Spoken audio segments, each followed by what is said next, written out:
I was going to propose. Until I saw this video, my world fell apart. I was planning to propose. That day in New York, the air felt different. I had the ring in my pocket, rehearsed the words 100 times. She had no idea. I even booked a rooftop in Brooklyn with the city skyline behind us. She told me she was going out with her girlfriends that night. I smiled and said I'd stay in. In reality, I was setting everything up for the next day. But while checking my phone for the time, I saw a message from a random number. You need to know what she's really doing tonight. Attached was a blurry photo. My fiancé, my everything, laughing across the table from my best friend, Chris. And his hand was on her thigh. At first, I laughed. No way. Not them. That's not even Chris's hand. Right? Maybe an old photo. Maybe someone trying to ruin me. My mind rejected the idea so violently that I almost deleted the message. But then came the video. They were in a bar in downtown Chicago. She leaned in. He whispered something. She laughed. Then they kissed.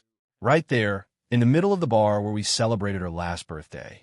I felt my knees go weak, and I hadn't even hit play twice. I didn't cry. Not yet. I just stared at the screen, watched it loop like it wasn't real.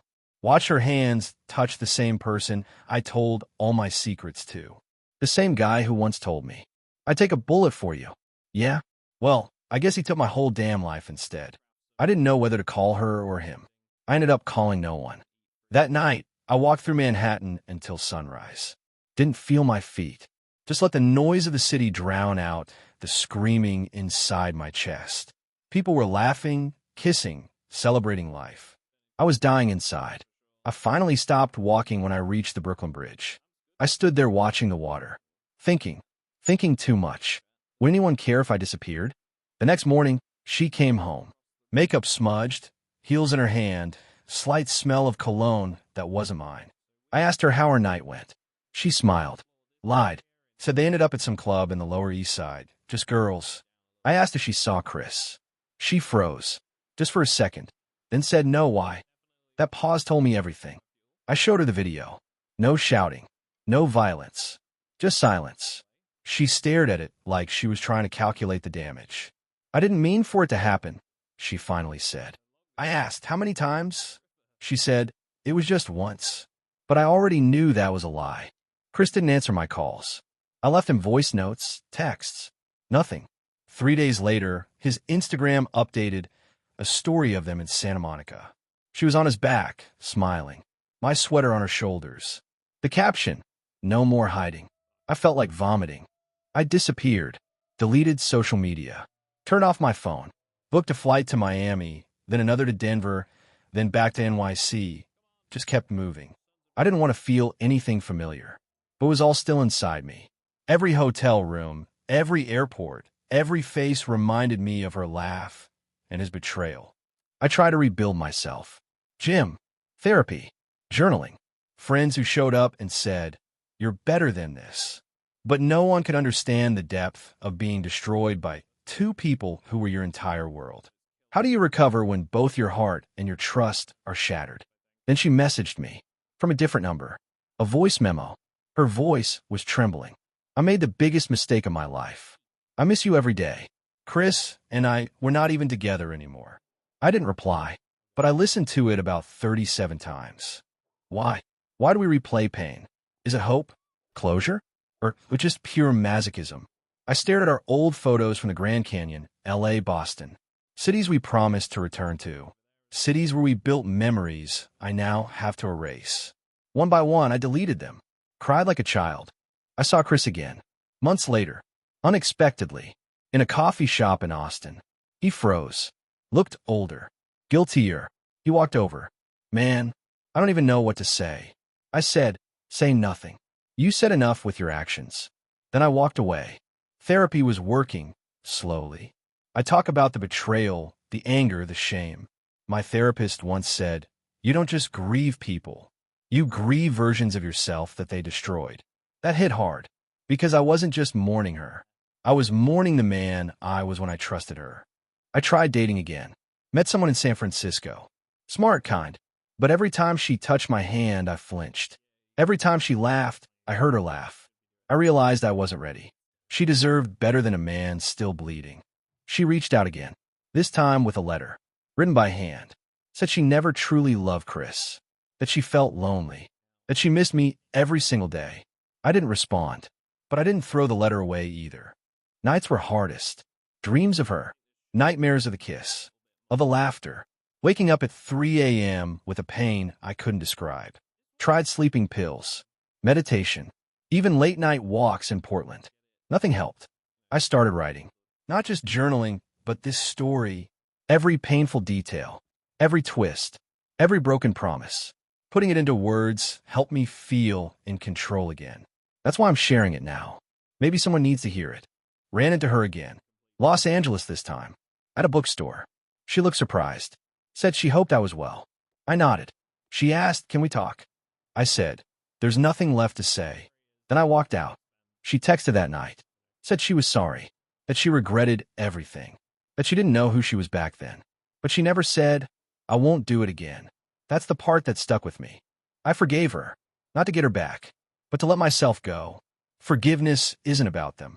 It's about reclaiming your peace. Still, I never forgot. Moved to Seattle. New apartment. New job. New routine. Some nights, I still felt the weight of the past. But I started smiling again. Not every day, but enough. Met someone new. In a park. She was reading the same book I was. We talked. Laughed. Shared stories. She didn't ask about my past. She let me offer it, slowly. That was the difference. We went on a road trip. Oregon coast. Mountains. Quiet towns. I felt something I hadn't in a long time. Peace. She held my hand like it wasn't broken. Like she didn't need to fix it. She just held it. And then, I saw her again. At the airport. Alone. Waiting. She looked up. Saw me. Her face dropped. She mouthed hi. I nodded. And kept walking. Some ghosts don't need to be revisited. I saw her again. 1 year later. In Central Park. She was alone. Sitting on a bench. No ring. No Chris. I almost didn't recognize her. She looked tired. Like someone who lost something she'd never get back. She saw me. Smiled. Tears in her eyes. She whispered. I was stupid. I still dream of us. I didn't say anything. Just nodded and walked away. I didn't feel victorious. Just empty. What would you have done if you were in my shoes? I thought it was over, but the truth was even darker. Months after the Central Park encounter, I thought I was finally moving on. Seattle's rainy streets matched my mood perfectly, gray, cold, uncertain. I'd started a new job, new life, no contact, no looking back. Then, one night, my phone buzzed with an unknown number. A text. We need to talk. It's about Chris. My heart stopped. The message was from a woman named Emily. She claimed to be Chris's sister. She said she had information, something that could change everything I thought I knew about that night in Chicago. I was skeptical, but curiosity got the better of me. We agreed to meet in a quiet cafe in Portland. Emily's eyes were tired but determined. She told me Chris wasn't just some traitor. He was involved in something dangerous, debts, threats, even violence. That night with my girlfriend wasn't just a careless mistake. It was part of a bigger plan.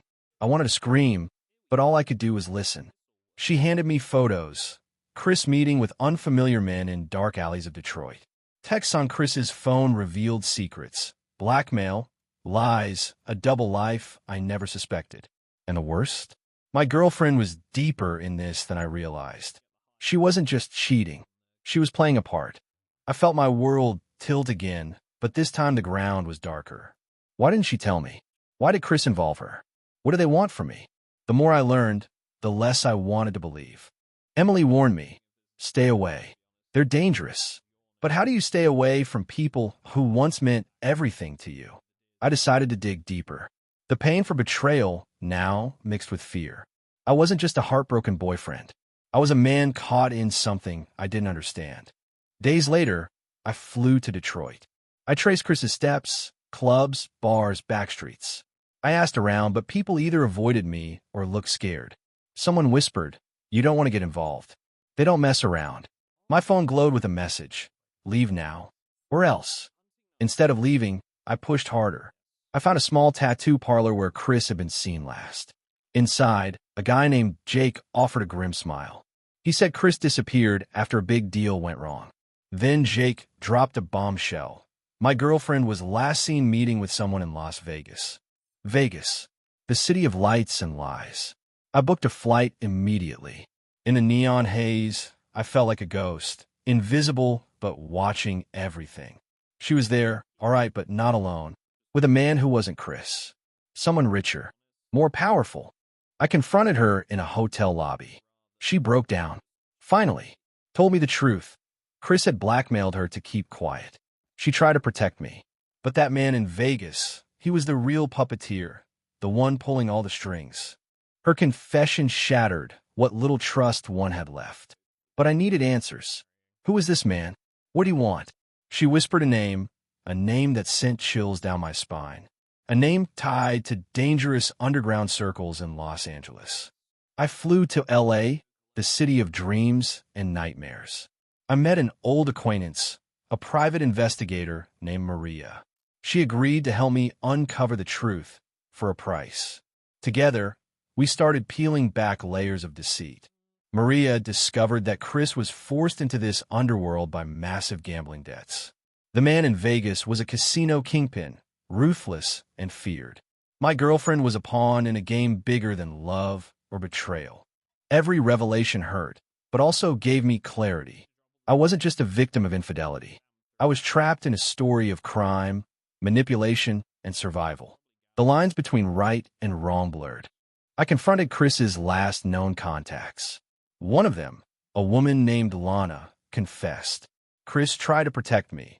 He warned her about the dangers. But it was too late.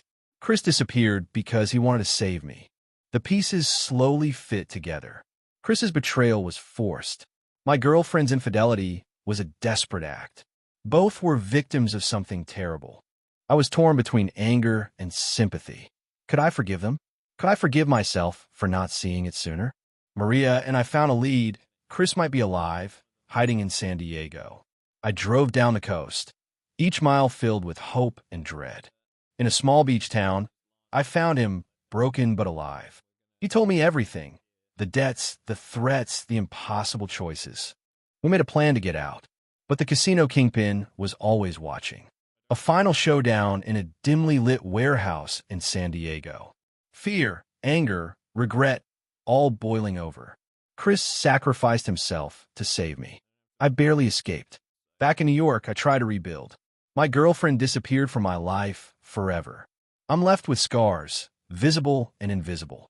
But I'm alive. And now I ask you, if you found out your entire life was a lie, what would you do next?